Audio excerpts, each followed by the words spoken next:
when it came to doing ministry, whatever we needed to do, they wanted to make sure we had the finances to carry on church.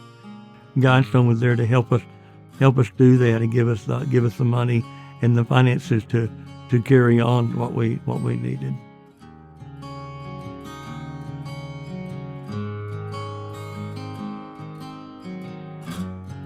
Well, I'd already knew where Aspermont was. I'd driven through here numerous times.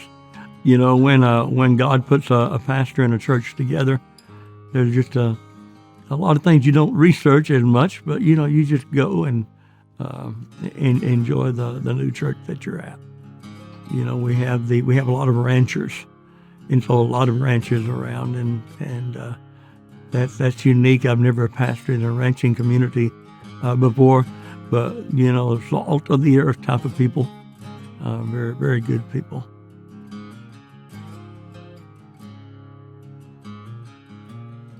Well, we had just got in from all of my grandkids were here, so I had taken them out to a local, one of the local ranches where there's a fishing pond, and so it was a good day for us. Nothing that you'd think anything different would happen. We start our newscast in Stonewall County, where an Aspermont congregation no longer has a church home after a devastating fire Friday night. I'm not sure what brought me over to the church. I came over to the church building, and there were people outside looking at the church, and so I went around the side of the building, and what had happened was a windstorm had come up, and I thought they were just looking at wind damage on the church building. There was a piece of kind of like sheet metal that had blown across the electrical wires, and it was sparking, and had a lot of flames there. But then immediately it started downpouring, and then the downpour put that fire out that were on the electrical wires. But little did we know that there was a fire going on inside the building in the attic that had been caused from those electric wires. But we did not know that at the time.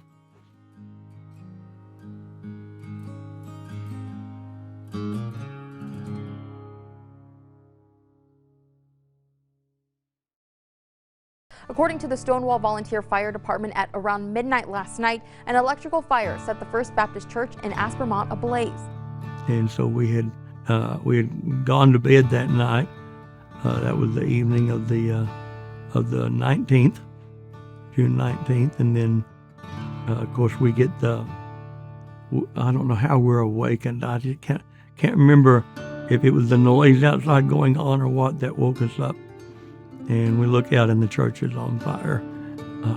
It was a two-story brick building. But, with the church building being as old as it was, all that wood was just, prime for firewood. We have a gymnasium, multi-use building. We call it the Family Life Center. And it was detached from the building. What was amazing was the fact there that the building that was burning,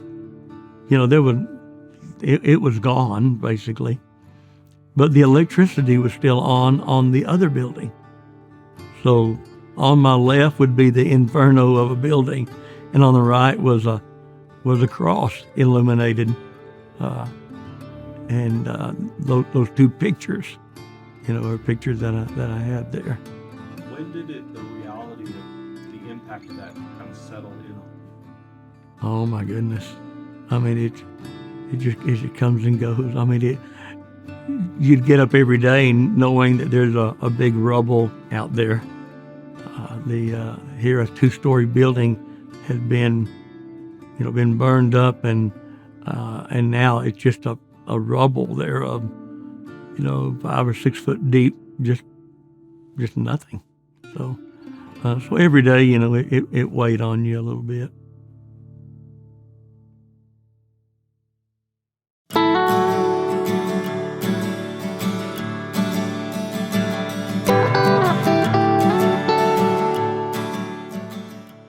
the thing about living in a small town is the word gets around fast. You know where you're at. You've got a lot of rubble laying out here, but you want to get from where you're at to where you need to be. So after making the phone call to Guidestone, it's good to see people from Guidestone show up and help us out with the situation that we're in. Very few people in the church would be up to date on the insurance policy, for instance. You know, what do we have? How much coverage do we have? Very, very seldom, is that looked at real often in a church. You write the policy and you go on. And so the way that Guidestone helps you write the policy, that was good for us. Because we don't know what we're going to need. They know what we need. So the way they wrote the policy was good for us. Because we are so far removed from, a major town that, it costs more to have people come out this far and to help rebuild a building and your prices and all. So there's extra money put into the policy for that. There are things there that we needed to purchase, and Guidestone, allowed us to understand that in this part of the policy, there is money available for us to go out and rent equipment that we would need. I didn't have an office to meet in, so we went out and rented it was an office. Actually, it was one of these railroad car containers that had been transformed into an office.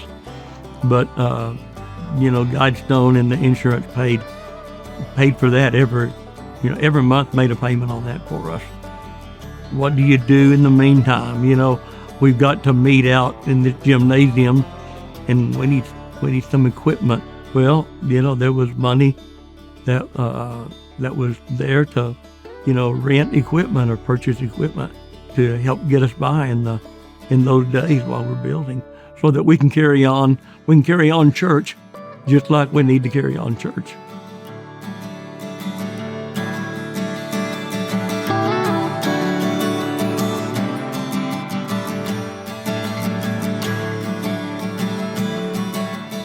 I love coming to my new office where I know there that I can set my office up now. I'm here and I'm in the building, and now we can really focus on what is ahead of us, and things are going great for us.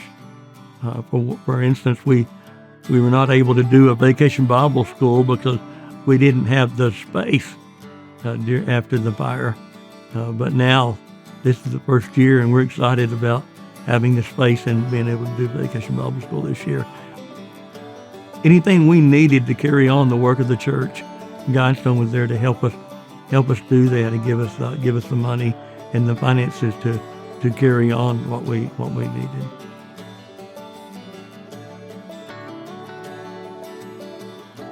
After the building burned down,